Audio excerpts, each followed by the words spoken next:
నీ గురించి 100 మంది 100 అనుకుంటారు. సో వాళ్ళు అనుకొని నువ్వు నీ జర్నీ స్టార్ట్ చేయడం జరగలేదు. నీ జర్నీ ఎప్పుడు స్టార్ట్ చేసావో అప్పుడే నీ లైఫ్ స్టార్ట్ అయినట్టు.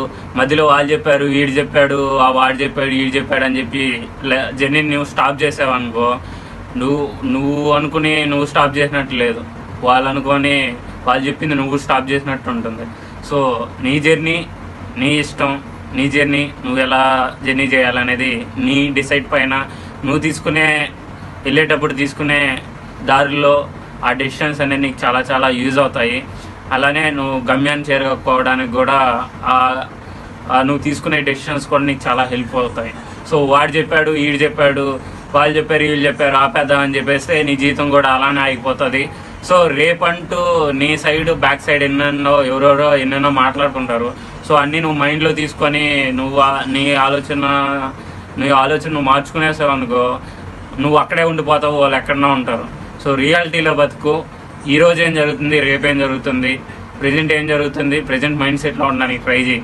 నీకంటూ ఎవడు తోపు లేడు ఇక్కడ. నీకంటూ అసలు పెద్ద, వాళ్ళు పెద్ద, వీళ్ళు గొప్ప, వాళ్ళు గొప్ప, వీళ్ళు గొప్ప. నీకు తప్పిస్తే నీకెవడు గొప్ప చెప్పు? నీకెవరు నీకు పోటీ?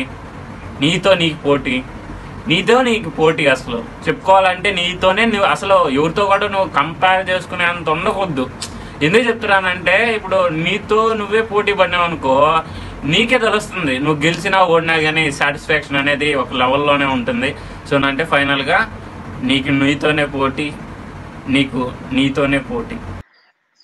లైక్ చేయొచ్చు కదా, కామెంట్ చేయొచ్చు కదా, అలానే సబ్స్క్రైబ్ కూడా చేసుకోవచ్చు కదా.